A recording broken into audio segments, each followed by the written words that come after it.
Political parties को ये नहीं भूलना चाहिए कि ये इलेक्शन क्यों हमारे ऊपर लादा गया है। वो इसलिए डाला गया है क्योंकि जो सिटिंग वाइस प्रेसिडेंट थे वो भारतीय जनता पार्टी की लाइन को नहीं फॉलो कर रहे थे, वो संविधान को फॉलो कर रहे थे। तो जो संविधान से इनको चिढ़ है, जो संविधान विरोधी इनकी सोच है, आज इलेक्शन उसका है। तो इलेक्शन इंडिया अलायंस और एनडीए अलायंस नहीं है, ये इलेक्शन उन लोगों का है जो संविधान में यकीन रखते हैं अगेंस्ट दोज जो संविधान पे विश्वास नहीं करते हैं।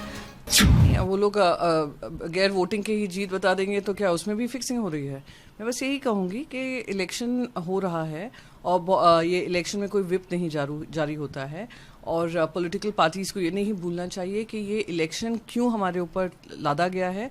वो इसलिए डाला गया है क्योंकि जो सिटिंग वाइस प्रेसिडेंट थे वो भारतीय जनता पार्टी की लाइन को नहीं फॉलो कर रहे थे, वो संविधान को फॉलो कर रहे थे।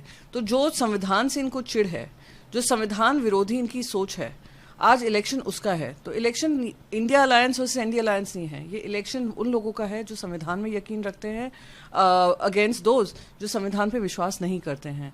तो मैं सारी पॉलिटिकल पार्टी से कहूँगी कि जिन्होंने लगातार संविधान पे हमला किया हो, जिन लोगों ने लगातार संविधान को बदलने की बात की हो, जिन्होंने 400 सीट मांगी हो जैसे वो संविधान और रिजर्वेशन को हटा सकें, ऐसे उनके कैंडिडेट को ना वोट कर उस कैंडिडेट को वोट करें जिन्होंने अपनी पूरी जिंदगी संविधान को मजबूत करने में लगाई है, जिन्होंने and his role as a जज उन्होंने सारे ऐसे निर्णय लिए जो कॉन्स्टिट्यूशन को और मजबूत करते हैं।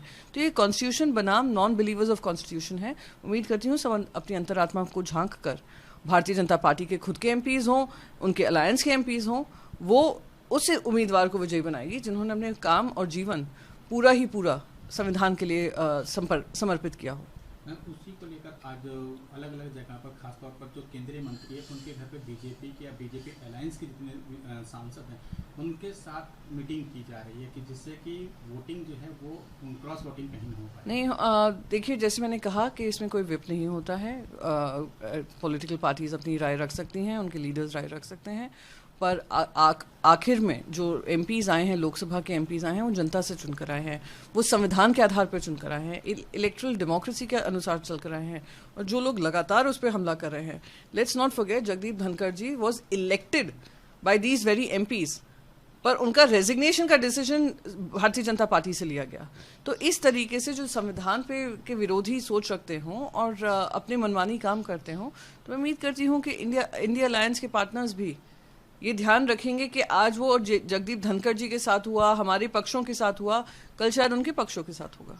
मैम, अमेरिका के आर्थिक सलाहकार हैं पीटर नवारो, उनका एक बयान फिर से आया है कि जो लोग भारत के साथ जुड़े हुए हैं या जो तेल खरीद रहे हैं रूस से, वो बिना अमेरिका के सामान को बेचे खड़े नहीं हो सकते। नहीं, वो कुछ भी कहें, वो अपने देश की बात रख रहे हैं, पर वो जिस तरीके से, जिस भाषा और जिस लहजे में इंडिया के बारे में बात कर रहे हैं, वो मैं मानती हूँ बिल्कुल बेतुका है, एक खिस्यान पर दर्शाता है।